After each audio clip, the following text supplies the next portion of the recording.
नमस्ते, good evening. आप सभी को शुभ संध्या। आशा करता हूँ आप सभी स्वस्थ होंगे। मेरी आवाज आपको सुनाई दे रही होगी। बता दीजिए एक बार। सूचित कर दिया करो, मैं प्रतिदिन कहूँ क्या आपसे। इतने अच्छे हैं आप। आज हम लोग जो रचना पढ़ेंगे, कल परिचय प्राप्त कर लिया था उसका, घनानंद कवित्त। ठीक है। और grade first assistant professor net सब में ये रचना है। तो चलते हैं, इसकी तरफ आगे बढ़ते हैं। घनानंद कवित्त की बात करेंगे। हाँ बिल्कुल। नमस्ते लोकेश, संगीता, ऋषिकेश, राधे राधे भैया। आचार्य विश्वनाथ प्रसाद मिश्र द्वारा संपादित घनानंद कवित्त, प्रथम शतक, प्रथम 100 कवित्त एवं सवैया। ठीक है। मैंने कल भी आपको शायद बताया होगा कि इसमें केवल कवित्त नहीं है, नाम कवित्त है। इसमें कवित्त के साथ अन्य छंद भी हैं। और ये पहला छंद आप सब की नजरे इनायत, आप सब के सामने देखिए। लाजनी लपेट चितवन भेद भाव भरी, लसती ललित लोल चख तिरछान में, छवि को सदन गोरो बदन रुचिर भाल, रस निचुरत मीठी मृदु मुस्कान में, दसन दमक फैली हिये हो मोती माल होती, प्रिय सो लड़की प्रेम पागी बतिरानी में, आनंद की निधि जगमगाती छबीली वाल, अंगनी अनंग रंग दुर मुरी जान में। ये यदि आप समझ पा रहे हो तो देखिए, ये कवित्त सवैया है। ये कवित्त है या सवैया है ये? तो ये क्या है? ये कवित्त है। और कवित्त आपने यदि कल की क्लास देखी होगी तो समझ पाएंगे। देखो, तीन वर्ण तो ये हैं, 3 3 6 4 10, 2 12, 2 14, 2 16, 16 तो वर्ण इसमें हैं। उसके बाद नीचे 3 3 6, 2 8, 2 10, 4 14 और एक 15 वर्ण इसमें है। यानी एक चरण में 31 वर्ण हो गए। और प्रिय विद्यार्थियों, ये हो गया मनहरण कवित्त। कवित्त के दो भेद हैं, मनहरण और घनाक्षरी। घनाक्षरी के फिर दो भेद हो जाते हैं, एक रूप घनाक्षरी और एक देव घनाक्षरी। लेकिन हम लोगों के लिए ये मनहरण जो कवित्त है ये बड़ा महत्वपूर्ण है, पाठ्यक्रम का भी हिस्सा रहता है। आमतौर पर प्रश्न आ जाया करते। तो एक बड़ा अच्छा उदाहरण आप लोगों को मनहरण कवित्त का मिल गया है। इस पूरे कवित्त छंद के अंतर्गत जो घनानंद जी वर्णन कर रहे हैं वो वर्णन है नायिका का, और नायिका के रूप सौंदर्य का। और रूप सौंदर्य में विभिन्न अंगों के सौंदर्य का निरूपण उन्होंने किया है। पहली ही पंक्ति देखें, लाजनी लपेटी यानी लज्जा से लिपटी हुई, चितवनी, चितवन यानी चितवन, रूप रंग आकार, भेद भाव भरी यानी वो रहस्यमय है, अनेक प्रकार के भावों से भरी हुई उसकी चितवन है। उसकी रूप आकृति है नायिका की, जो लाज से लपेटी लपेटी हुई है। यानी कि कैसी है? उसकी सुंदर और तिरछी जो भाव भंगिमा है। नीचे देखिए, लसती, लसती का अर्थ होता है शोभा पाना या शोभायमान होना, शोभायमान होना, लसती। आगे देखिए इसमें, लसती ललित लोल चख चित तिरछान में। चख किसको कहते हैं? चक्षु को। चख किसको कहते हैं? चक्षु को। और चक्षु का अर्थ होता है आंखें। सामान्य रूप से नायिका के जो सौंदर्य के उपादान हैं, उन उपादानों में तिरछी नजर से देखना, और इसको कटाक्षपात एक तरह से हम लोग कहते हैं। टेढ़े नेत्र करके जो नायिका देखती है उसका सौंदर्य और भी दुगना हो जाता है उसके इस प्रकार दृष्टि डालने से या देखने से। और भी आप आसान शब्दों में समझना चाहें तो जैसे कनखियों से देखना। नायिका है, पहली बात तो सुजान की नायिका है, और सुजान को देख रही है, कनखियों से देख रही है। वो प्रसंग ऐसा हम लोग कल्पना कर लेते हैं, स्पष्ट रूप से तो इसमें नहीं लिखा है, लेकिन एक वह सुंदरी जिस पर आसक्त है कोई पुरुष, और वह कनखियों से देखे, इसका मतलब कहीं ना कहीं कोई ग्रीन सिग्नल है कि मुझे आप भी भाते हो, अच्छे लगते हो। लेकिन सामान्य रूप से प्राकृतिक जो परिदृश्य को हम देखेंगे तो नारी सुलभ चेष्टाएं नारी के रूप सौंदर्य में शामिल होती हैं, और उन नारी सुलभ चेष्टाओं में सबसे बड़ी चेष्टा है उसका शर्माना। वो चाहे कितनी ही रूपवती हो, लेकिन उसके बावजूद भी यदि उसमें लाज नहीं है, हया नहीं है, शर्म नहीं है, तो उस नारी को, उस सुंदरी को, उस नायिका को सौंदर्य के उपादानों पर खरा नहीं उतारते आलोचक। यहाँ पर घनानंद की जो नायिका है वो लाज से लपेटी हुई है। लाज से लपेटी हुई का मतलब लाज कोई इस प्रकार का शब्द नहीं है या परिधान नहीं है कि उसको लपेट ले, पहन ले। शर्म से उसकी जो चितवन है, उसकी जो मुखाकृति है, उसका जो शरीर है, वो विभिन्न भावों को, अब ये भेद शब्द जो है ना, ये भेद शब्द का अर्थ है यहाँ पर रहस्यमयी है, यानी नायक या पुरुष उन्हें पढ़ नहीं पाता, उनसे परिपूर्ण है, भरी हुई है, और शोभा पाती हैं ललित लोल चख तिरछान में। अत्यधिक शोभायमान होते हैं कौन? उसका जो लाल रंग का मुखड़ा है ना, उस पर जो टेढ़ी नजरें उसकी होती हैं, जब वो तिरछी नजरों से कटाक्षपात करती है तो वो और भी शोभायमान होती है। यानी उसकी जो काम भावना है, उसका जो सौंदर्य का उपादान है, वो परिपूर्ण दृष्टि लज्जा के आवरण में लिपटी होने के कारण, किसमें? लज्जा के आवरण में लिपटी होने के कारण कैसी लग रही है? बहुत सुंदर लग रही है, शोभायमान लग रही है। नायिका की सुंदर, चंचल और तिरछी आंखों में काम भावना की, ये काम भावना है, यानी कहीं ना कहीं प्रेम की भावना है, वो भरी हुई है और उससे परिपूर्ण है। भरी हुई का मतलब परिपूर्ण है। और इतना ही नहीं, लज्जा के आवरण में वह लिपटी हुई है, शोभा पा रही है।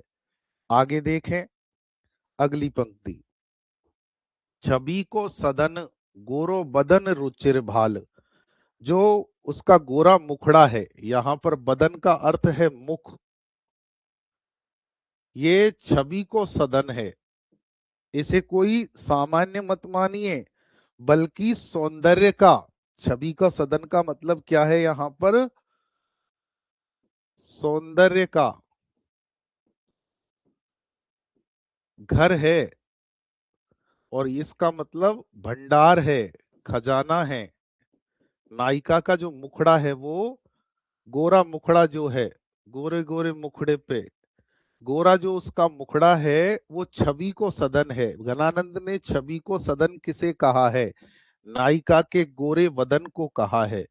और रुचिर भाल, उस गोरे मुखड़े पर जो भाल है, जो मस्तक है, जो माथा है, वो भी अत्यधिक रुचिकर लग रहा है, यानी वह माथा भी उसका आकर्षित कर रहा है।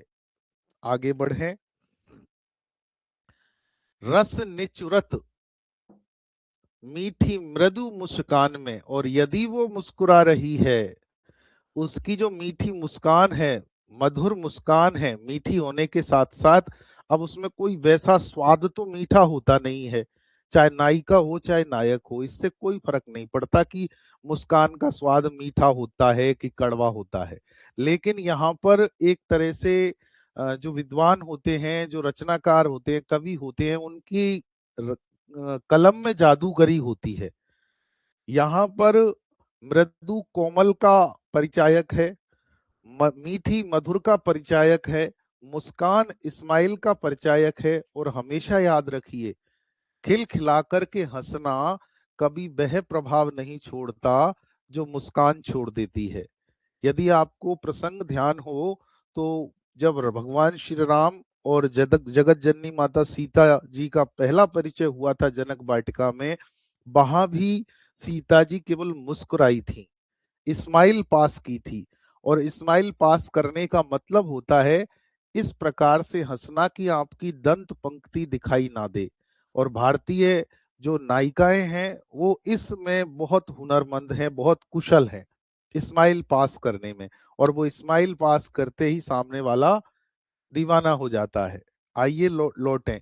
जब वह नायिका मुस्कुराती है, उसकी मधुर मुस्कान जब वो फेरती है या मुस्कुराती है, तो ऐसा लगता है जैसे कोई मीठा रस निचुड़ रहा हो।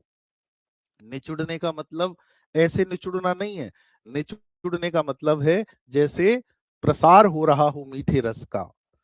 आगे दसन दमक, दशन कहते हैं दंत पंक्ति को, दांत को, और उनकी जो दमक है, उनकी जो चमक है, वो फैली ही ये हृदय पर फैली हुई है। और किस प्रकार फैली हुई है, अब उसने थोड़ा सा मुस्कुरा दिया है, नायिका ने मुस्कुरा दिया है, मुस्कुराने के बाद हल्की सी दंत पंक्ति उसने दिखा दी है। हाय रब्बा, अब क्या करे इस सौंदर्य का। उस दंत पंक्ति पर जब प्रकाश की किरणें पड़ी, तो टोटल इंटरनल रिफ्लेक्शन के कारण वो दंत पंक्ति इतनी श्वेत थी, इतनी सफेद थी कि उनकी चमक उसके हृदय पर पड़ी तो ऐसा लगा जैसे मोतियों की माला नायिका ने धारण कर रखी हो। जब उसके हृदय पर यानी उसके वक्ष स्थल पर वो दांतों की दंत पंक्ति की चमक पड़ी, तो कैसा लग रहा था, मानो मोतियों की माला उसने धारण कर रखी हो। प्रिय सो लड़क की प्रेम पागी बतरान में।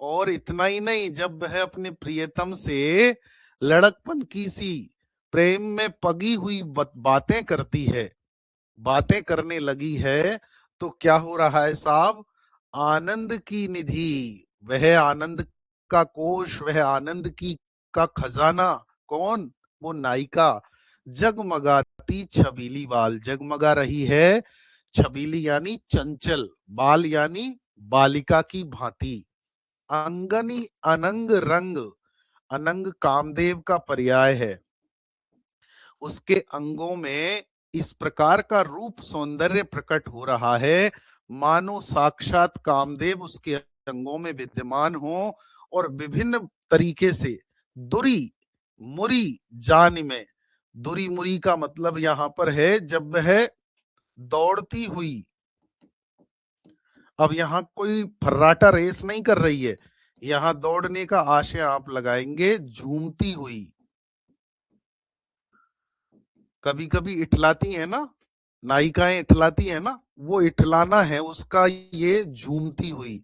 और मुरी का मतलब मुड़ती हुई, जब वह मुड़ करके चलती है और झूमती हुई चलती है, तो ऐसा लगता है साक्षात कामदेव उसके अंगों में रूप सौंदर्य के रूप में प्रकट हो गए हो, अवतार ले लिया हो, यानी वो काम की साक्षात प्रतिमूर्ति नजर आती है। ये पहला कवित्व मनहरण कवित्व का उदाहरण है। और घनानंद जी ने इसमें जो चित्रण किया है, वो ना तो कोई पूर्व कथा से इसका संवाद जोड़ा है, ना आगे वाली कथा से कोई संवाद जोड़ा है, यानी इसमें किसी प्रकार की प्रबंधात्मकता नहीं है। और जब किसी प्रकार की प्रबंधात्मकता नहीं है, तो ये मुक्तक काव्य है, इसका काव्य रूप मुक्तक है। प्रेम का चित्रण हो रहा है, तो स्थायी भाव यहाँ पर रति हो जाएगा, और इसमें किसी प्रकार के पीड़ा की, दुख की, वियोग की, विरह की बात नहीं है, इसलिए रस यदि हमसे पूछे तो संयोग श्रृंगार हो जाएगा। और संयोग श्रृंगार के अलावा हम यदि आगे बात करें, तो आप देख रहे हैं इसमें लाज, लज्जा आना, ये एक विशेष प्रकार का भाव है।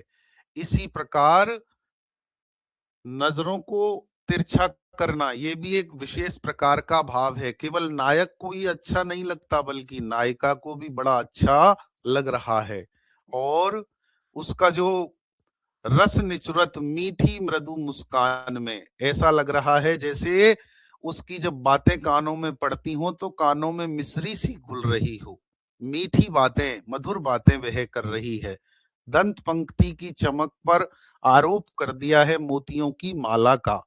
और इसके अलावा वो प्रेम में पगी हुई बातें कर रही है, यानी प्रेम से लवरेज, प्रेम से परिपूर्ण बातें कर रही है। आनंद का खजाना है वह, और चंचल है वह। अंगनी अनंग रंग दुरी मुरी जान में, दौड़ती हुई, झूमती हुई, मुड़ती हुई जब वह चल रही है तो ऐसा लग रहा है उसके अंग अंग में साक्षात कामदेव ने अवतार ग्रहण कर लिया, यानी अत्यधिक वो रूपवती हो गई है। अब इससे आगे की बात हम विशेष में देख लेते हैं। कुछ पूछना है आपको? आप यदि चाहेंगे तो ये सारी बातें जो हमने अभी पढ़ी हैं वो सब आप लोगों को इसमें भी दिखाई दे जाएंगी। यदि आप चाहेंगे पढ़ना तो आपके कोर्स फोल्डर में ये अपलोड है। नायिका के सुंदर चंचल नेत्रों में लज्जा से युक्त अनेक भाव भंगिमाओं से भरी हुई तिरछी चितवन सुशोभित है, अर्थात उसकी सलज्ज चितवन में मस्ती है, मद है, काम भावना व्यक्त हो रही है। नायिका का गोरा मुख शोभा का भंडार है, ललाट अत्यंत आकर्षक है, और अधरों पर व्याप्त मधुर मुस्कान से रस टपकता सा प्रतीत होता है। जब वह हंसती है तो ऐसा लगता है मानो हृदय पर मोतियों की माला के रूप में दंत पंक्ति की चमक बिखेर रही है। वह अनेक प्रकार के हाव भाव एवं प्रेमपूर्ण मुद्राएं दिखाती हुई अपने प्रिय से प्रेम भरी बातों में मग्न है। वह आनंद की भंडार है, अत्यंत रूपवती है, और उसका अंग प्रत्यंग शोभा से जगमगा रहा है। जब वह अपने अंगों की कामजन्य छटा को बिखेरती हुई चलती है तो उसकी मद भरी चाल एवं अंग संचालन से उत्पन्न होने वाली काम उद्दीपक चेष्टाएं देखने वाले को मुग्ध कर देती हैं। सौंदर्य चित्रण से श्रृंगार का सजीव चित्र अंकित हो गया है। मुहावरेदार लाक्षणिक भाषा का प्रयोग है। अनुप्रास एवं उत्प्रेक्षा अलंकार, ब्रज भाषा का प्रयोग, और मनहरण कवित्व नामक छंद। इसके अलावा कुछ और बातें भी मैं आपको यहाँ पर नोटिस करवा रहा हूं, वो आप जरूर से जरूर ध्यान रख लेना।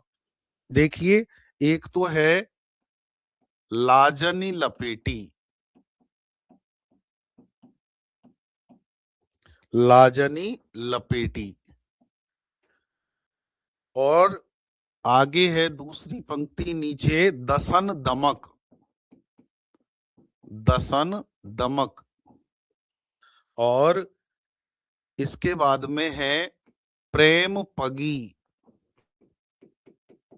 प्रेम पगी, अंगनी अनंग, अंगनी अनंग। इन शब्दों को यदि आप देखोगे तो देखो, यहां पर लय है, यहां भी लय है, यहां पर द है, यहां भी द है, यहां पर प है, यहां भी प है, यहां पर अ है, यहां भी अ है, यहां पर न है, यहां भी न है। तो एक अलंकार होता है जब किसी वर्ण की एक बार आवृत्ति हो,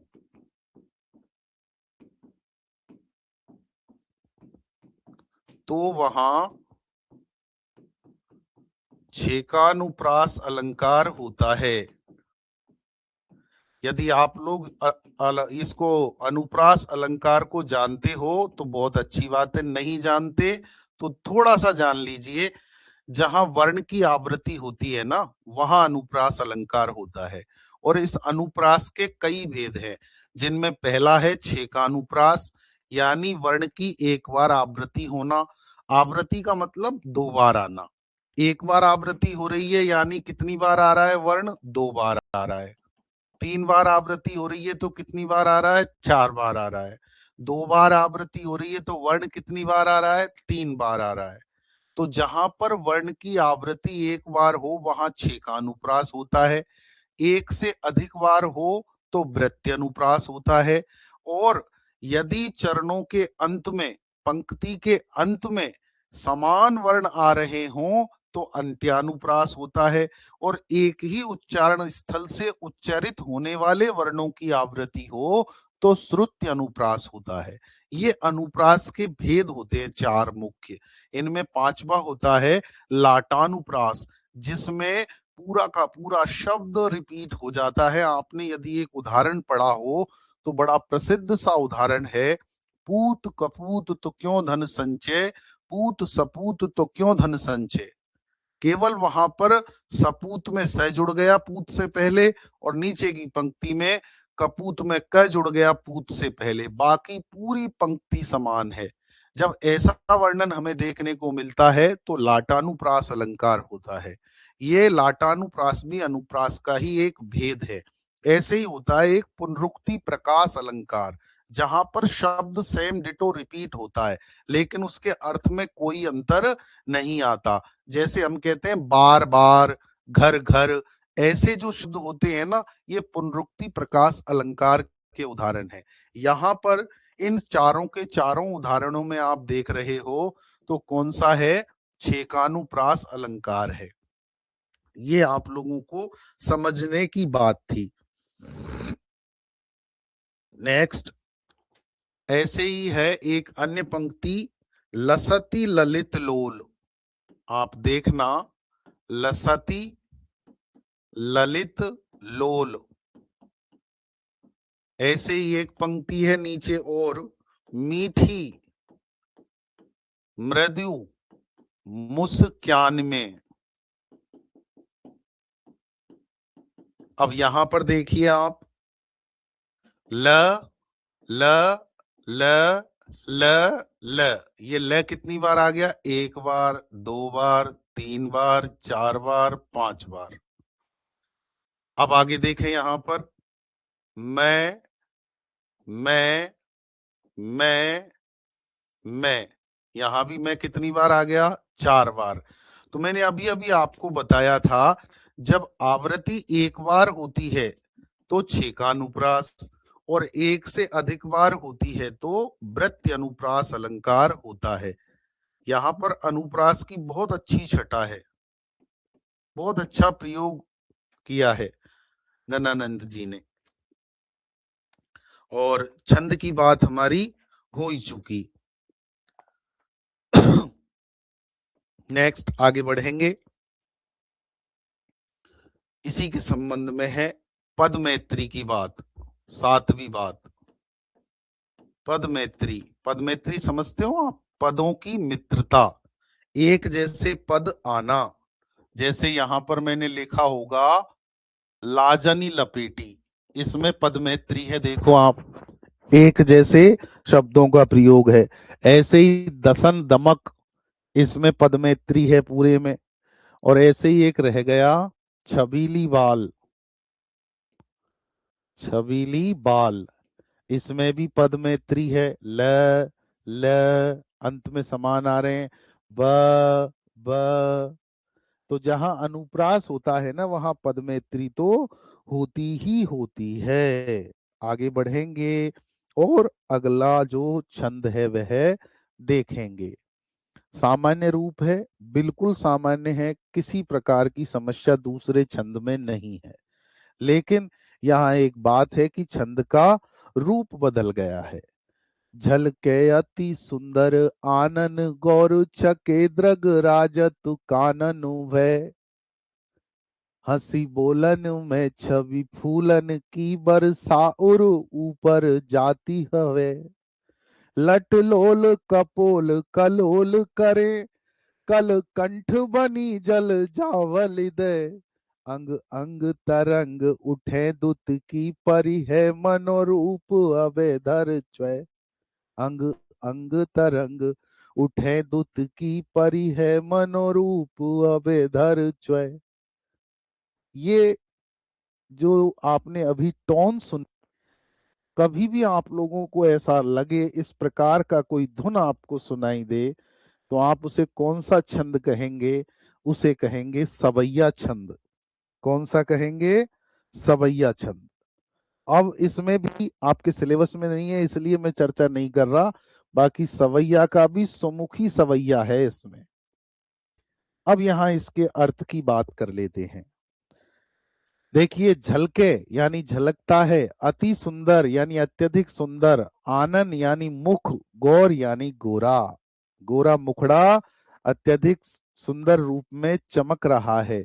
छके द्रग राजत कानन है, और उस पर कानों तक फैले हुए, छके यानी भरपूर, राजत यानी शोभा पाते हैं।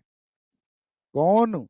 द्रग नेत्र कानन भय, कानों तक।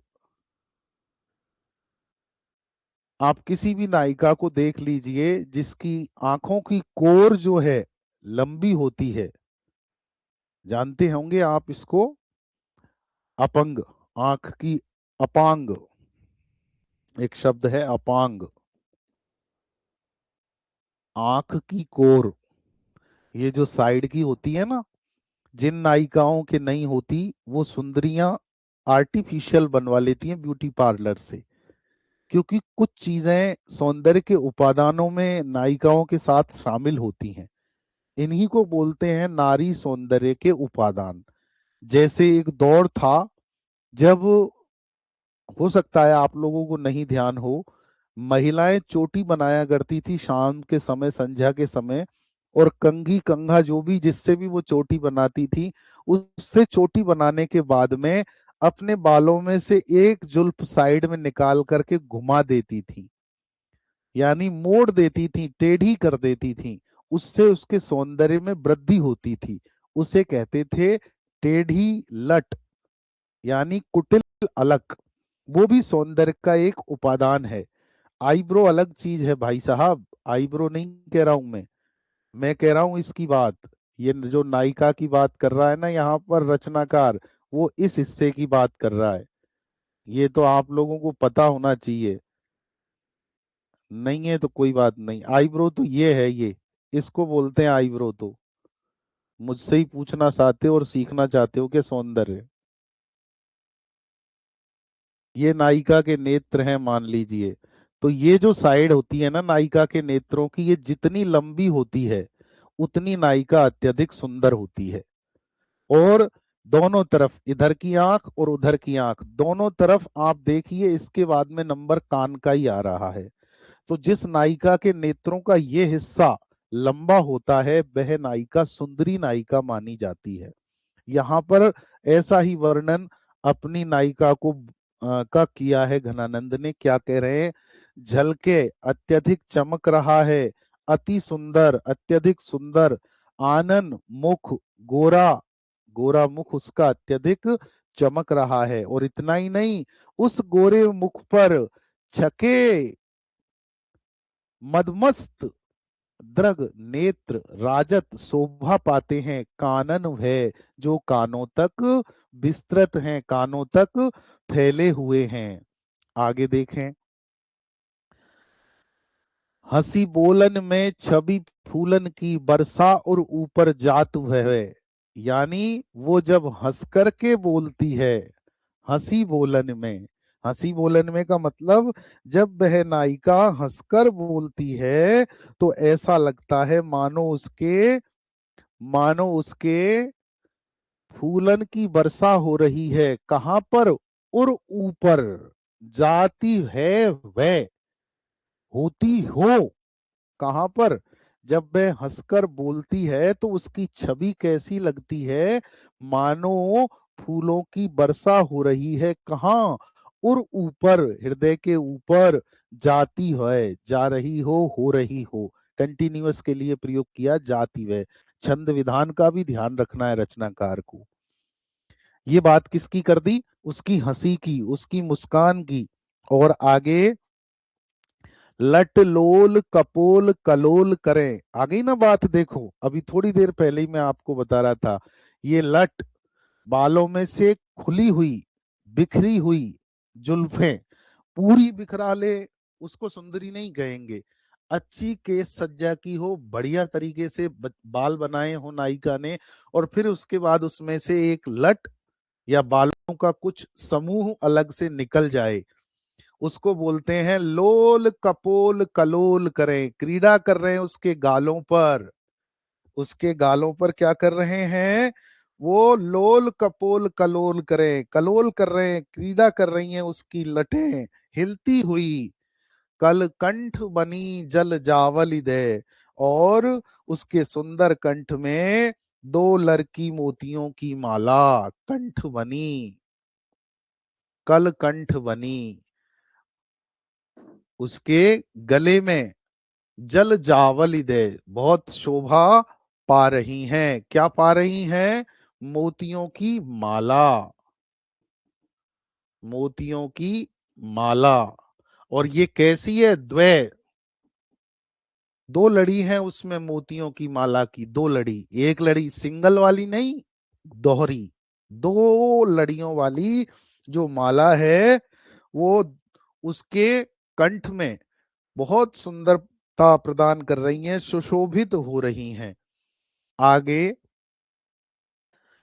अंग अंग तरंग उठे दुत की, उसके अंग प्रत्यंग से दुति यानी चमक, और यहां चमक जो है उसका आशय लगाएंगे आप कांति।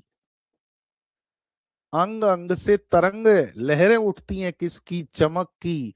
परी है मनोरूप अभय धर च्वय, मानो वह, ऐसा प्रतीत हो रही हैं वो लहरें उठ रही हैं चमक की कि अभी पृथ्वी पर परी है मनो, साक्षात उत्प्रेक्षा अलंकार, यानी पड़ जाएगा वो रूप अभय धर च्वय, धरती पर, यानी वो उसका जो रूप सौंदर्य है वो बह पड़ेगा, चूने लगेगा, चूने लगेगा।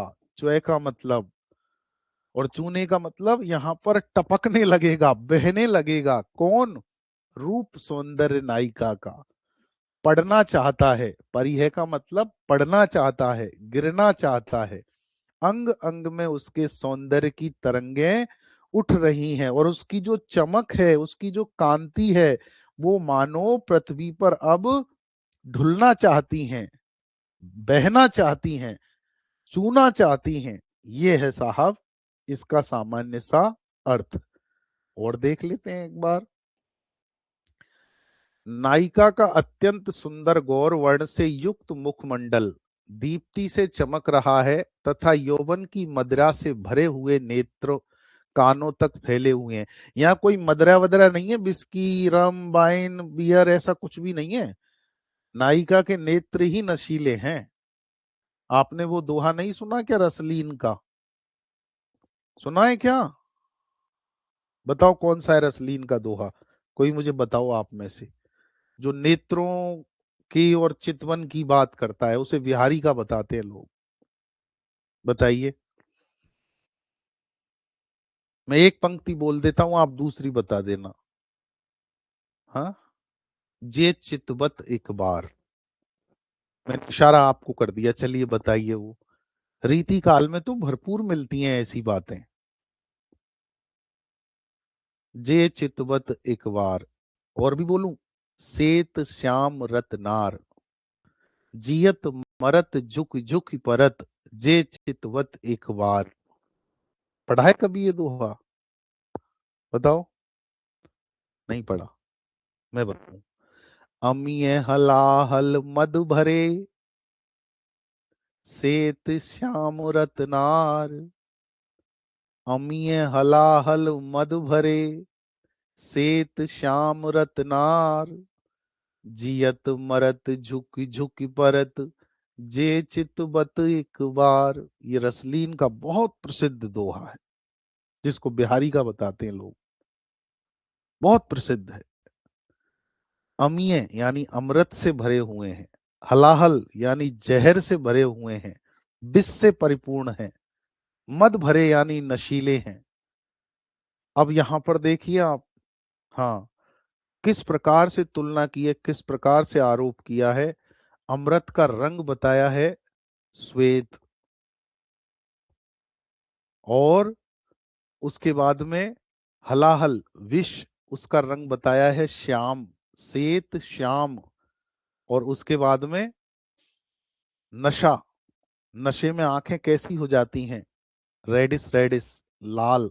रत्नार, अमीय हलाहल मद भरे, श्वेत श्याम रत्नार। अमृत से भरे हुए हैं, हलाहल से परिपूर्ण हैं, और नशीले हैं।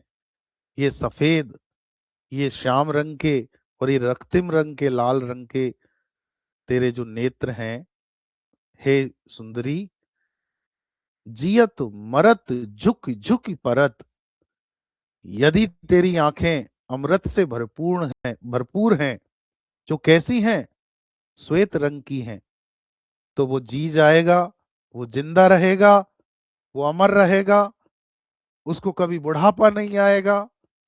और मरत, यदि वो हलाहल से परिपूर्ण है, विषैली हैं, यानी श्याम रंग की हैं, तो वो उसकी स्थिति कैसी हो जाएगी, उसकी स्थिति हो जाएगी मरे हुए जैसी, तेरे प्रेम में मरने जैसी स्थिति उसकी हो जाएगी।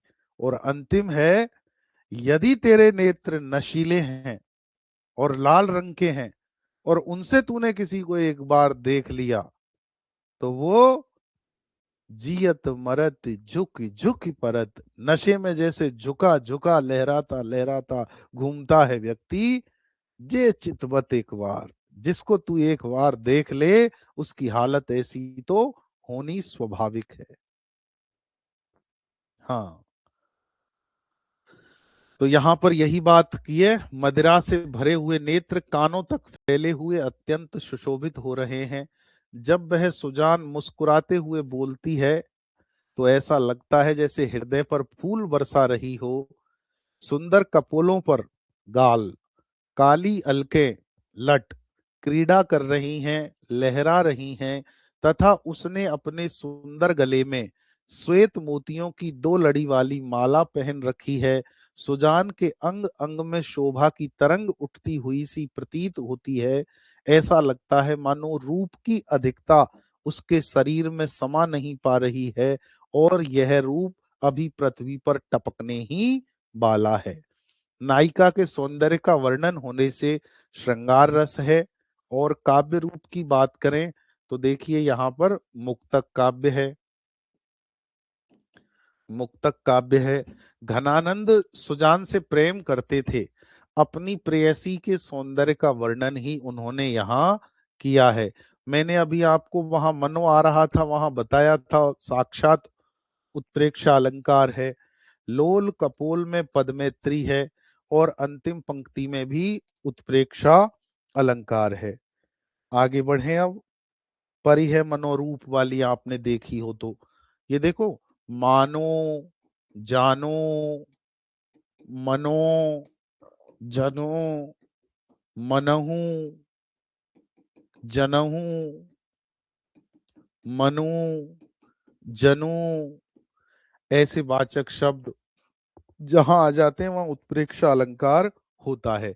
और अभी थोड़ी देर पहले मैंने आपको बताया था इसमें आ रहा है अंग अंग, अंग अंग में एक ही अर्थ है, इसका कोई अलग नहीं है, इसलिए पुनरुक्ति प्रकाश अलंकार यहां पर होगा। आप इनको रटना मत, जब शब्द की आवृत्ति हो और अर्थ में परिवर्तन नहीं हो तो पुनरुक्ति प्रकाश होता है। अब आप देखना इसमें वृत्त्यनुप्रास भी है, अभी पहले मैं बता दिया था कहाँ होता है, तो वृत्त्यनुप्रास भी इसमें है। और उत्प्रेक्षा की बात हमने कर ही ली कि इसमें उत्प्रेक्षा अलंकार है। थोड़ा समय देना और समझना इनको। पहले छंद में भी माधुर्य गुण था, पहले छंद में भी माधुर्य गुण था, श्रृंगार रस था, माधुर्य गुण, वैधर्वी रीति, जहां माधुर्य गुण होता है वहां वैधर्वी रीति होती है। और दूसरे छंद में भी माधुर्य गुण और वैधर्वी रीति होगी। ये बात आप लोगों को यहाँ पर ध्यान रख लेनी है। चलें आगे, चलिए साहब तीसरा देखते हैं।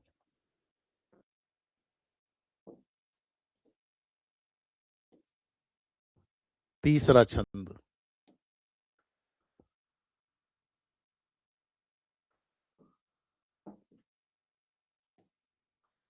यहां देखिए साहब, छवि को सदन मोदु मंडित बदन चंद, त्रसित चखन लाल कब धो दिखाए हों।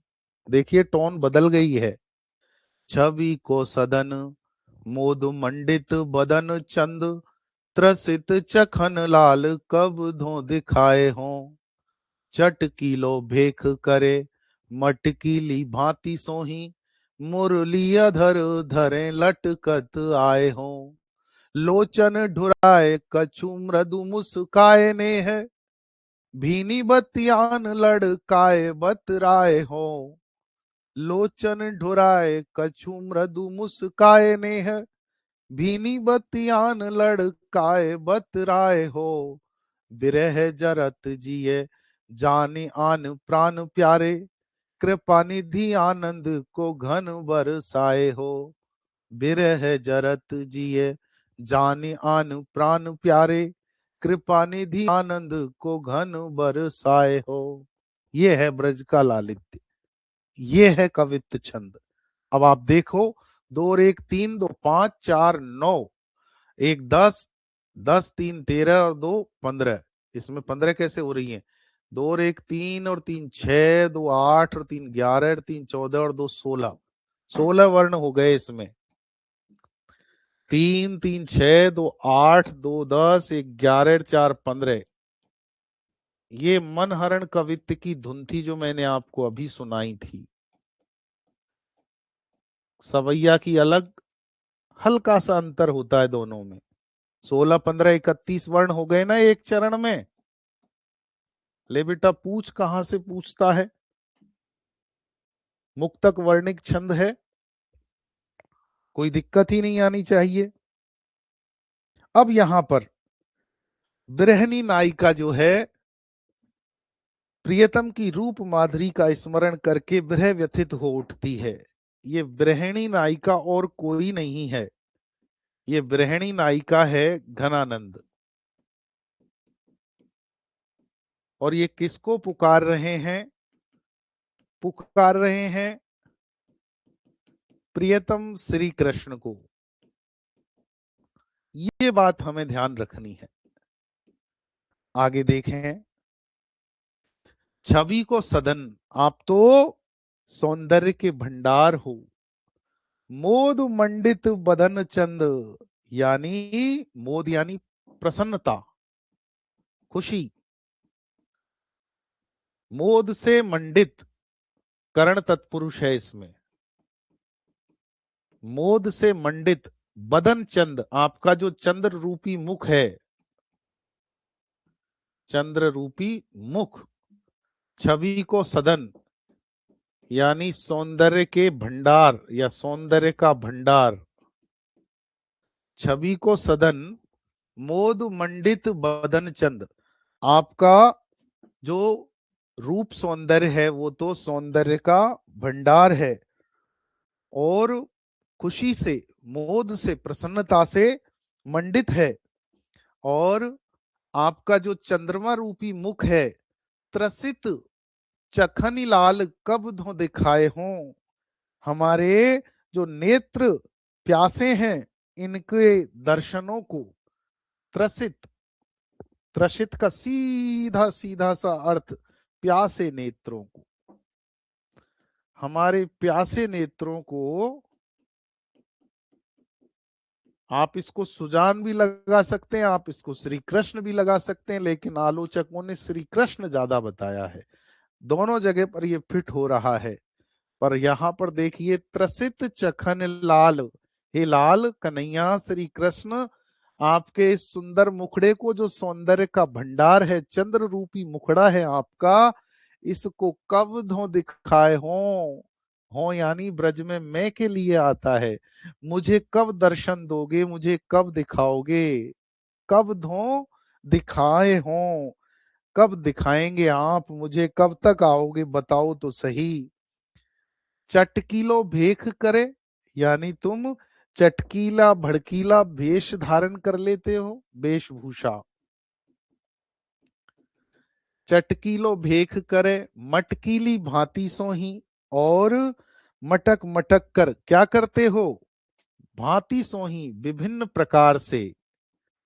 मुरली अधर धरे लटकत आए हो, अब तो कह सकते हो ना कन्हैया है।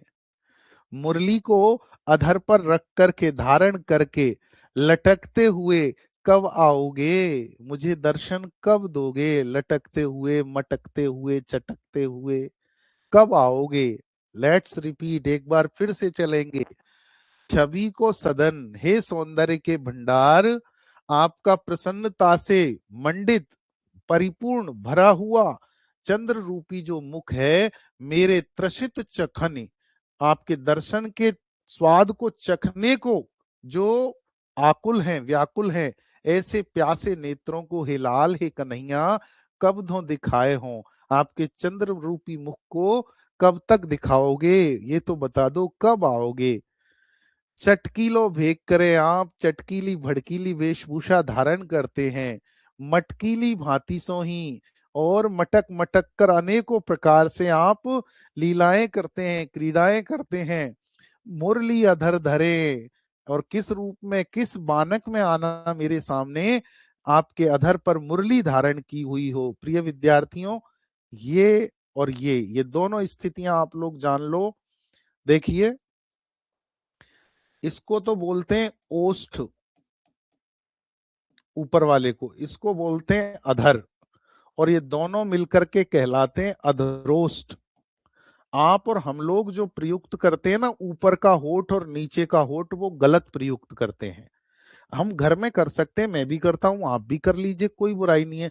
लेकिन साहित्य के विद्यार्थी को पता होना चाहिए होठ कहते किसे हैं। होठ इस ओष्ठ का ही तद्भव रूप है, और ओष्ठ ऊपर वाला होता है।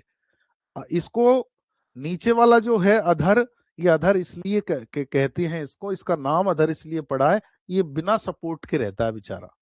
इसको ऊपर वाला सपोर्ट देता है तो ही सपोर्ट मिलता है, अदरवाइज ये लटका रहता है। तो कोई भी वाद्य यंत्र या किसी भी प्रकार का कुछ हम धारण करते हैं ना, तो वो सदैव अधर पर ही धारण किया जाता है। भगवान श्री कृष्ण जो मुरली बजाते थे, वो भी अधर पर धारण करते थे। ये लिख दिया उन्होंने, मुरली अधर धरे, अधरों पर मुरली को धारण करके लटकता हो, लटकते हुए मटकते हुए, कब आओगे झूमते हुए मस्ती में। आगे देखें, लोचन ढुराए, नेत्रों को चलाते हुए। अब ढुराए शब्द जो है उपयुक्त नहीं है, लोचन तो नेत्र हैं, लेकिन यहाँ ढुराए का अर्थ है कन्हैया के नेत्र चंचलता से परिपूर्ण थे। वो तो देखते कहीं, नजरें कहीं, निशाना कहीं। गोपी को तो लगता था कि लाला तो मुरली बजा रहा है, और लाला उधर से मुरली बजाते बजाते ही फेंक के फोड़ देता था। तो उनके तो जाने कितनी आंखें थी, चंचल नेत्र थे। नेत्रों की चंचलता की तरफ यहाँ इशारा किया है। इनको चलाते हुए कछु मृदु मुस्काए, कुछ मधुर मुस्कान के साथ में, नेह स्नेह पूर्ण, प्रेम पूर्ण, और आगे, भीनी बतियान लड़काए बतराए हों। आप जो भीनी भीनी हैं, ऐसी स्थिति में आप कब आओगे, नेत्रों को चलाते हुए, कुछ मीठी मुस्कान के साथ, प्रेम पूर्ण तरीके से, भीनी बतियान, धीमे धीमे मधुर बातें करने के लिए, लड़काए, लड़कपन में, बतराए हों, मुझसे बात करने के लिए कब आओगे, प्रेम पूर्ण बातें मुझसे कब करोगे। लड़काए का मतलब लड़कपन, चंचलता, कोई समझदारी वाली बात नहीं, वही आपकी जो छिछोरी हरकतें हैं ना, वो वाली, ऐसी वही रूप मुझे पसंद है। आगे, बिरह जरत जिय जान, आन प्राण प्यारे, हे मेरे प्राणों के प्रिय, हे मेरे कृपा के निधान, हे आनंद के घन, घन रूपी आनंद, आनंद रूपी घन, बिरह जरत, बिरह में मैं जला जा रहा हूं, ऐसा तुम मान लो, ऐसा तुम स्वीकार कर लो, तुम समझ लो अपने हृदय में मुझे, बिरह में जलता हुआ जानकर, कब, कब करोगे आनंद को घन, आनंद की बरसात, आनंद की बरसात, इन बादलों से कब करोगे हे आनंद के घन, हे कृपा के निधान, हे कृपा निधान, तुम मुझे कब आनंदित करोगे, अपना दर्शन मुझे कब दोगे। ये इसका सामान्य सा अर्थ था। आइए अब हम नीचे भी एक बार देख लेते हैं। ये मैं आपको इसलिए पढ़ के बता रहा हूं, मेरी क्लास के बाद भी यदि आप लोगों को समय अभाव हो और समझ में नहीं आए कोई चीज, कोई शब्द, कोई पंक्ति, तो एक बार देख जरूर लें यहाँ पर। इसलिए मैं आपको ये बताता हूं। विरहिणी नायिका नायक श्री कृष्ण को मन ही मन संबोधित करती हुई कहती है। अब ये विरहिणी नायिका कौन है साहब, आप बताओ मुझे। नायिका का यहाँ क्या लेना देना है? ये विरहिणी नायिका कोई और नहीं है, ये घनानंद जी ही हैं स्वयं। श्री कृष्ण को मन ही मन संबोधित करती हुई कहती है कि हे कृष्ण, आप मेरे त्रसित नेत्रों को अपना वह सुंदर मुख चंद्र कब दिखाएंगे जो शोभा और आनंद का भंडार है। सुंदर चटक मटक रंगों वाली वेशभूषा को धारण किए हुए, मटकती हुई चाल से अधरों पर मुरली रखे हुए आप कब आकर मुझे दर्शन देंगे? मेरे नेत्र आपकी इसी छवि को देखने के लिए लालायित हैं। हे कृष्ण, आंखें मटकाते हुए, मंद मंद मुस्कुराते हुए, प्रेम से पगी हुई भीगी बातें बनाते हुए, उमंग में भरकर मुझे वार्तालाप का सौभाग्य कब प्रदान करोगे? हे प्रिय, मेरा यह हृदय आपकी विरह वेदना में जल रहा है। वह शुभ दिन मेरे जीवन में कब आएगा जब, हे कृपा निधान, आप यहाँ आकर आनंद रूपी बादल की वर्षा करेंगे। आपके आगमन से ही मेरी विरह अग्नि शांत हो सकेगी और मैं आनंद को प्राप्त कर सकूंगी। ये सकूंगी नहीं है, ये सकूंगा है। अब देखो कितनी अच्छी सी बात है। हमने इसका अर्थ देखा ना, तब भी हमें समझ में आया, और जब अर्थ पढ़ा तब भी समझ में आया। ये पहली पंक्ति देखो, विरहिणी नायिका की अभिलाषा एवं स्मृति नामक काम दशाओं का चित्रण हुआ है। अब कैसे भूलोगे आप इसे, बताओ। ये पद की दो लाइनें आपको परीक्षा में दे दी और आपसे पूछ लिया इसमें कौन सी प्रेम दशा का या प्रेम की कौन सी अंतरदशा का चित्रण हुआ है। अभिलाषा ही तो कर रहे, इच्छा ही तो कर रहे, कब आओगे, बरसाएं हो, दिखाएं हो, समझ रहे ना। तो इन चीजों को ऐसे पकड़ा भी जाता है, इन तथ्यों को रटा नहीं जाता। इत्मीनान से आराम से पढ़ते हैं ना, तब समझ में आती है ये। तो यहाँ अभिलाषा ही तो प्रकट कर रहे हैं वो। अभिलाषा, इच्छा, कामना, तमन्ना, ख्वाहिश, ये सब एक दूसरे के पर्याय हैं। स्मृति यानी यादों में वो बसे हुए हैं, तभी तो कह रहे हैं ऐसे रूप में कब आओगे, मुरली धरे हुए, धारण किए हुए कब आओगे। तो स्मृति तो है ही है उनके रूप छवि की। आगे देखें, छंद की बात मैंने आपको इसमें बताई दी थी। अब ये पहला हो गया। दूसरा विशेष देखो इसका, बदन चंद में रूपक अलंकार है। स्पष्ट है, वो तो कोई बात ही नहीं है। चंद्र रूपी बदन, संपूर्ण छंद में अनुप्रास अलंकार की छटाएं, ये भी कोई ऐसी विशेष बात नहीं है। कवि के नाम घनानंद का भी सूचक है, ठीक है। ब्रज भाषा का प्रयोग है, ये भी सही है। घनानंद की भाषा को आचार्य शुक्ल ने आदर्श ब्रज भाषा कहा है। कवित्व छंद का प्रयोग हुआ है और उसमें भी मनहरण कवित्व का हुआ है। बेधर्मी रीति है, माधुर्य गुण है, बार बार नहीं बताऊंगा। अब आप लोगों को समझ जाना चाहिए, जहां प्रेम की बातें होती हैं वहां वैधर्वी रीति और माधुर्य गुण होता है श्रृंगार रस होने में, ठीक है।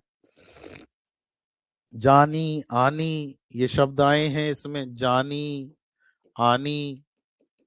यहाँ पद में त्रि है, पदों की मित्रता, एक जैसे वर्ण आना। और उसके अलावा रूपक अलंकार की बात हुई गई, अनुप्रास की बात हुई गई। और अनुप्रास तो आपको खुद को भी पता लगा लेना है, ठीक है ना। आइए आगे बढ़ाएं अब इस यात्रा को और अगला छंद देखते हैं। चौथा, बहे मुस्कान बहे मृदु बतरानी बहे, लड़कीली बानी आनी उर में अरती है। बहे गति लैन ओ बजावनी ललित बैन, बहे हंसी दैन ही राते न टरती है। बहे चतुराई सो चिताई चाहिए की छवि, बहे छैल ताई न छिनक बिसरत है, आनंद निधान प्राण प्रीतम सुजान जू की, सुधि सब भांतनि सो बेसुध करत है। आनंद निधान प्राण प्रीतम सुजान जू की, सुधि सब भांतनि सो बेसुध करत है। यानी गिन ले, 2, 4, 6, 8, 10, 12, 14, 16।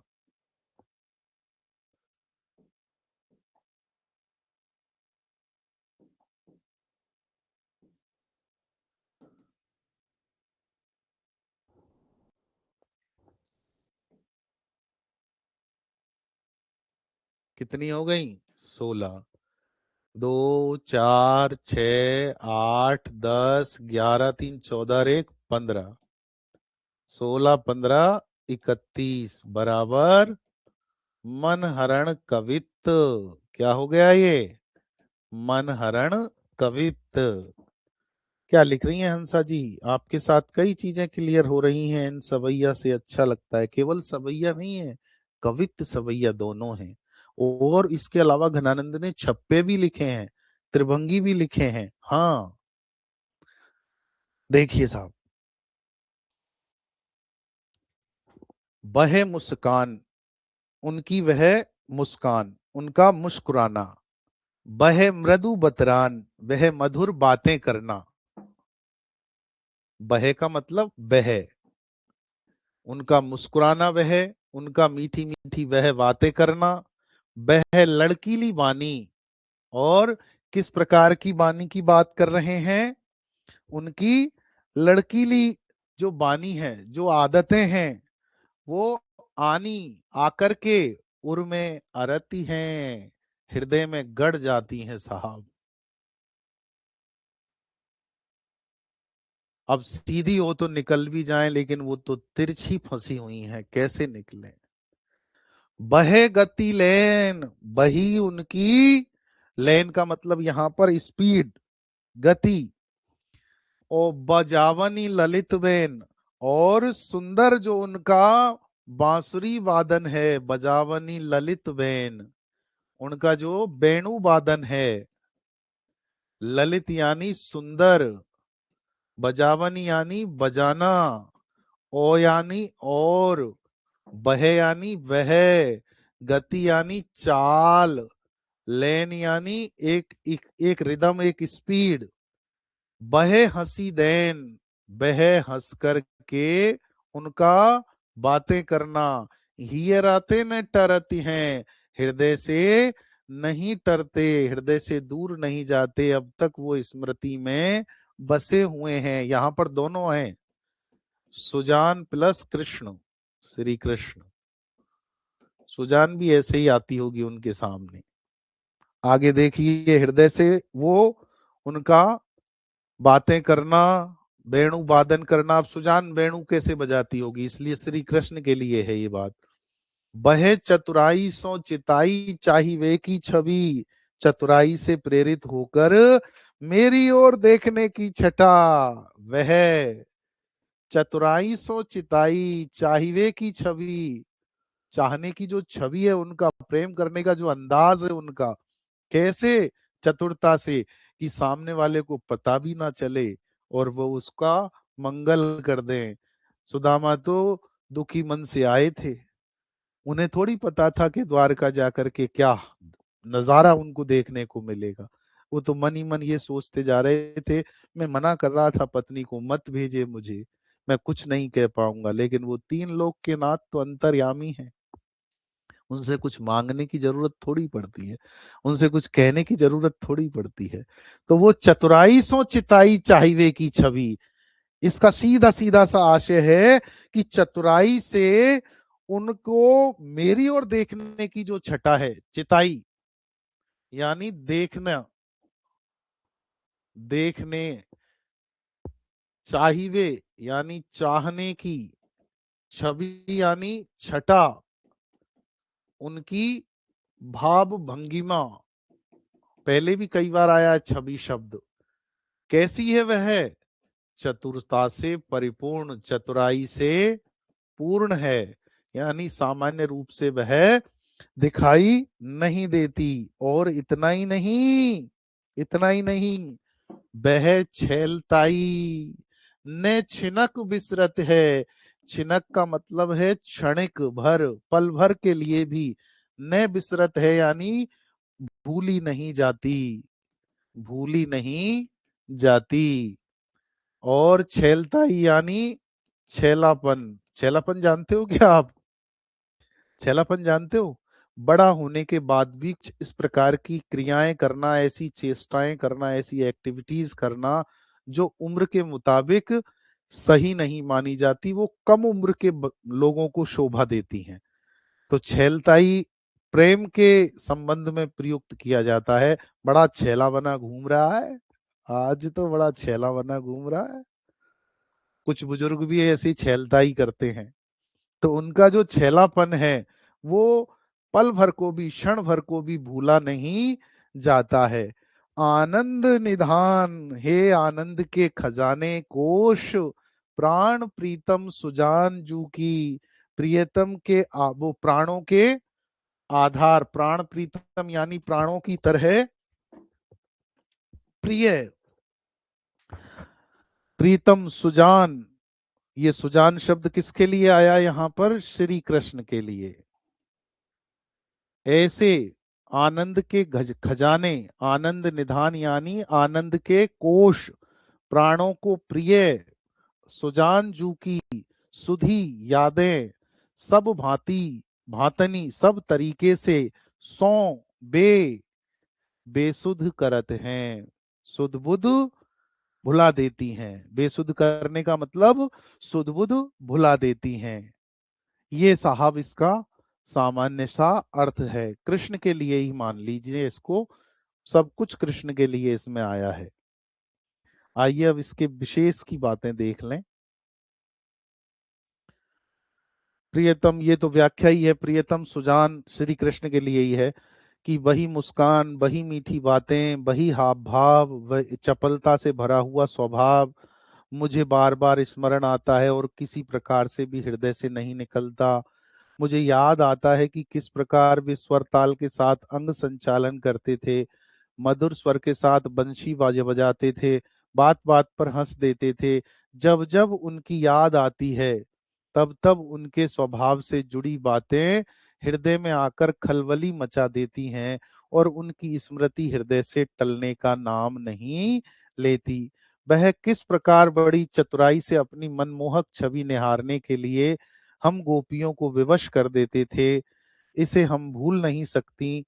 उनका वह छैलापन हमें एक क्षण भर के लिए भी विस्मृत नहीं होता।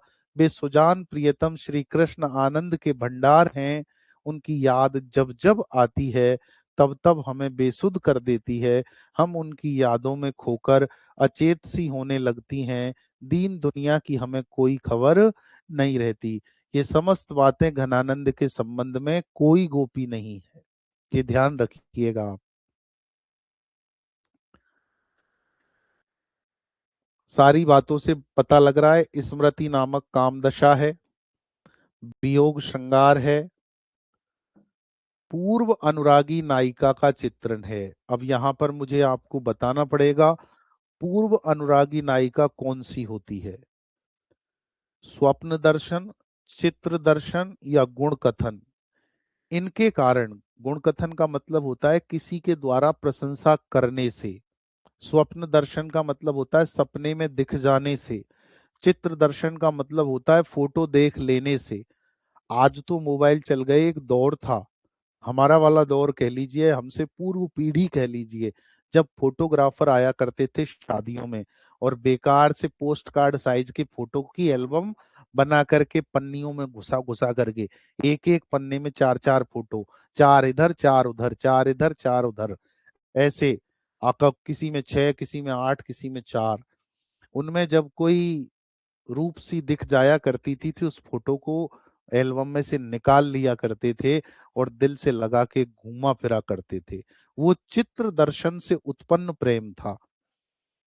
और इतना ही नहीं, उसके बारे में जब कोई नव आगंतुक हमें बता देता था वो ऐसी नहीं, वो तो ऐसी है। हाँ भाभी, और बताओ कैसी है वो है ना, ऐसी है वो। हाँ, और तो उसके बारे में जो कुछ सुना जाता था, सबसे उससे लगाव उसके प्रति बढ़ता जाता था। जबकि एक बार भी मुलाकात नहीं हुई डायरेक्ट दोनों की। हम आपके हैं कौन में क्या हुआ था, प्रेम और पूनम जो थे, पूनम ही था शायद माधुरी दीक्षित का नाम उसमें, उनके बीच प्रत्यक्ष संवाद तो बहुत बाद में हुआ। पहले तो दोनों इनडायरेक्ट वे में ही मिले थे। तो वो जो पूर्व अनुराग का प्रेम होता है ना, वो पूर्व अनुराग का प्रेम भी तब तक वियोग दशा में रखता है जब तक मिलन नहीं हो जाता। तो यहाँ पूर्व अनुराग है, हम भी उनमें ही हैं। अच्छा, ठीक है। ब्रज भाषा का मधुर प्रयोग है, ये बताने की आवश्यकता नहीं है। हाँ, भाषा में लाक्षणिकता है। अरे सलमान खान और माधुरी दीक्षित हैं हम आपके हैं कौन में, विवाह तो बाद में आई है। कवित्व छंद और नायिका की विरह दशा का चित्रण है। सुजान शब्द आ गया ना, देखो सुजान शब्द श्लिष्ट है, इसके दो अर्थ हैं। घनानंद की प्रेमिका और श्री कृष्ण दोनों के पक्ष में अर्थ किया जा सकता है, अतः श्लेष अलंकार है। अंतिम पंक्ति में विरोधाभास व्यंजित है, क्योंकि सुधी बेसुध कर रही है, सुधी बेसुध नहीं कर सकती। यादें बेहोश क्यों कर देंगी, लेकिन वास्तविक विरोध ना होते हुए विरोध का आभास है। यादें ही तो बेसुध करती हैं, और करता क्या है, हाय मेरे वो, ये यादें ही तो बेसुध करती है, और पछाड़ खा के गिर जाना, ये है। हाँ, निशा था उसका नाम, निशा, यस यस यस, निशा था। हाँ, आइए आगे बढ़ाएं इसको, और पांचवा जो छंद है वह देखते हैं, ठीक है ना। चलिए। जासो प्रीत ताहि निठुराई सो निपट नेह, कैसे करी जिय की जरनी सो जताइए। जासो प्रीत ताहि निठुराई सो निपट नेह, कैसे करी जिय की जरनी सो जताइए। महानिर्दयी दई कैसे के जीवाऊं जीव, बेदन की बढ़वारी कहाँ लो दुराइए। दुख को बखान करिवे को रसना के होती, ऐपे कहूँ बाको मुख देखन न पाइए। रैन दिन चैन को न लेस कहूँ पे भाग, रैन दिन चैन को न लेस कहूँ पे भाग। आपने ही ऐसे दोष का ही धो लगाइए, आपने ही ऐसे दोष का ही धो लगाइए, आपने ही ऐसे दोष का ही धो लगाई है। आइए गिन लें, देखो, 2 4 6 10 11 3 14 2 16, 2 4 6 7 10 11 4 15, 16 15 = 31 मन हरण कवित। जय हो, अब तो नहीं भूले मन हरण कवित को हम, अब तो भूल ही नहीं सकते जी। आगे देखिए साहब, जिससे प्रेम किया उसने बदले में मुझसे प्रेम तो नहीं किया, लेकिन उसने निष्ठुरता से प्रेम कर लिया। आय हाय हाय। जासों प्रीत ताही निठुराई, जिससे मैंने प्रीत की, प्रेम किया, उसने निष्ठुरता की, निठुराई। निष्ठुरता का आशय है प्रेम में कठोर होना। सो निपट नेह, उससे कितना प्रेम मैंने किया, और उसने बदले में मुझसे क्या किया।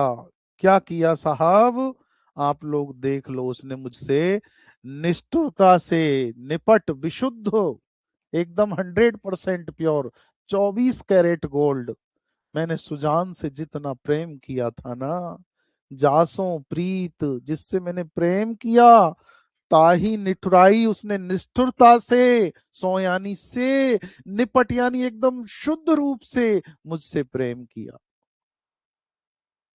मुझसे नहीं किया, उसने निष्ठुरता से प्रेम किया, निठुराई सो, उसने निष्ठुरता से प्रेम किया, उसने कठोरता से प्रेम किया। उसका हृदय इतना पत्थर कैसे हो गया कि उसने मेरे प्रेम को ठोकर मार दी। मैंने उसे दिल जिगर जान से चाहा और उसने बदले में मुझे ऐसे उपेक्षा दी। क्या कमी थी मुझ में? अरे मैं भूखा रहता तो वो मेरे साथ भूखी रह लेती, मैं जंगल में भटकता तो वो मेरे साथ भटक लेती, लेकिन मेरा प्रेम तो सच्चा प्रेम था, पवित्र प्रेम था, मानुषी प्रेम था। उसने ये वैमनस्य क्यों किया, इतनी निष्ठुरता क्यों दिखाई? जासो प्रीत जिससे मैंने प्रेम किया, ताही उसने निठुराई सो, उसने निष्ठुरता से, निपट ने विशुद्ध प्रेम किया, 100% प्रेम किया। कैसे करी जिए की जरन सो जताई है, ऐसी स्थिति में कैसे करके मेरे जीव की, मेरे मन की, मेरे आत्मा की, मेरे हृदय की जलन को कैसे प्रकट करूं, किसे बताऊं? मुझसे पूछो मैंने कितना जहर पिया है, उसने जिस तरह चाहा जिंदगी को उस तरह जिया है। मुझसे पूछो घनानंद, मुझसे पूछो मैंने कितना जहर पिया है, उसने जिस तरह चाहा जिंदगी को उस तरह जिया है। और फिर भी वो मुझे दगा दे गई, दगा दे गई। जासो प्रीति जिससे मैंने प्रेम किया, ताही उसने निठुराई सो, निष्ठुरता से निपट ने कर लिया। 100% प्रेम कर लिया, विशुद्ध प्रेम कर लिया निष्ठुरता से। कैसे करें, कैसे करके जीव की, आत्मा की, मन की जलन को जताई है, प्रकट कैसे करूं मैं? मुझसे क्या गुजरी थी उस समय जब उसने मुझे मना किया था? वो जलन में जो मेरे हृदय में होती है ना, मेरे जीव में होती है, उसे मैं कैसे बताऊं, किसको बताऊं? इतना ही नहीं, इतना ही नहीं, हे देव, दई कैसे के जिवाऊं जीव, महानिर्दयी, महान निर्दयी थी वो, महानिर्दयी थी वो। दई, देव, हे भगवान, कैसे के जिवाऊं जीव, मेरे प्राणों को कैसे जिंदा रखूं, किस प्रकार से संभालूं अब इन्हें? और वेदन की बढ़वारी कहाँ लो दुराइए, जो मेरी वेदना है ना, जो मेरी पीड़ा है, जो मेरा दुख है, जो लगातार बढ़ रहा है, कहाँ लो दुराई है, उसे कहाँ तक मैं छिपाऊं, कहाँ तक मैं छिपाऊं उसे, कैसे छिपाऊं? नॉट पॉसिबल, संभव नहीं है। मैंने जो फूल मैंने तुम्हें सौंपे थे प्यार में, घनानंद कह रहे हैं, वे फूल जो मैंने तुम्हें सौंपे थे प्यार में, तुमने सब के सब दे डाले उपहार में। एक दरबार को नहीं छोड़ सकी तुम, मेरे दिल के छालों को नहीं पढ़ सकी तुम, मेरे प्रेम को नहीं पढ़ सकी तुम। वे फूल जो मैंने तुम्हें दिए थे उपहार में, उन्हों उन्हें तुमने भी दे डाला किसी को उपहार में। एक दरबार नहीं छूटा मेरी खातिर। हे महान निर्दयी, निष्ठुर, दुख को बखान करिवे को रसना के होती। इस दुख का बखान करने में मेरी जिह्वा भी, मेरी रसना भी, दुख को बखान करिवे को रसना के होती।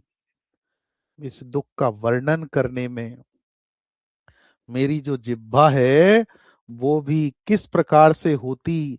ऐपे कहूं बाको मुख देखन न पाइए, किस प्रकार से मैं उसका वर्णन करूं, उसका बखान करूं? मैं असमर्थ हूं, मेरी जिह्वा असमर्थ है। इतने पर भी उस प्रिय का मुख देखने को मुझे ऐपे कहूं, इस प्रकार कहूं, बाको मुख देखन न पाइए, उसके बाद भी मुझे उसका मुख देखने को आज तक नहीं मिला ऐसा मौका।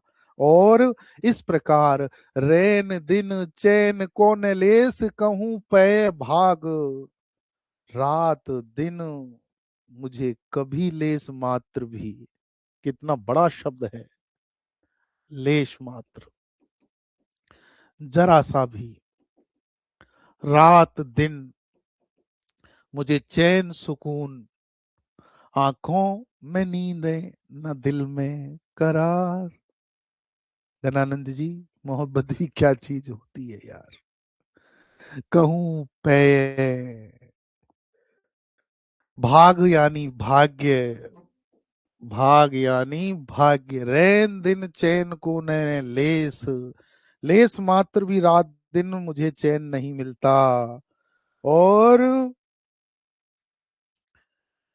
कहूं पे, किसे कहूं, कहूं पे किसे कहूं,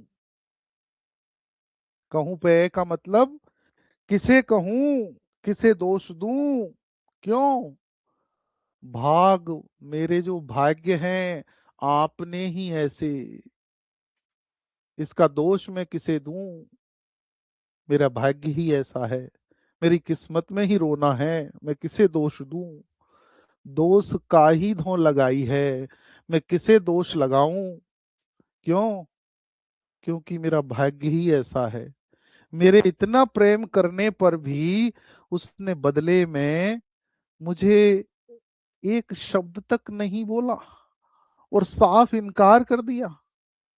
आई can't go with you mister Ghananand. क्या सोचा था सुजान ने, मर जाऊंगा मैं सुजान के बिना, एक सुजान नहीं मिली तो मैं जीवन त्याग दूंगा। हाँ, मुझे उसकी याद आज भी आती है, आज भी वो मेरे हृदय में बसी हुई है। और सुजान ने तो शायद यही सोचा होगा कि घनानंद मर जाएगा मेरे बिना, लेकिन घनानंद मरा नहीं।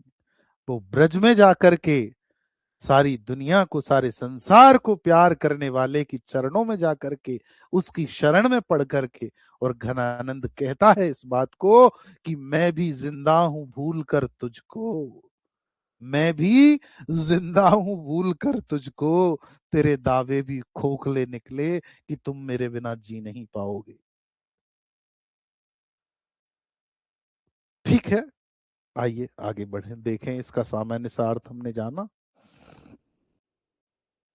घनानंद कवि कहते हैं कि जिस सुजान से मुझे प्रेम है उसे निष्ठुरता से अगाध स्नेह है।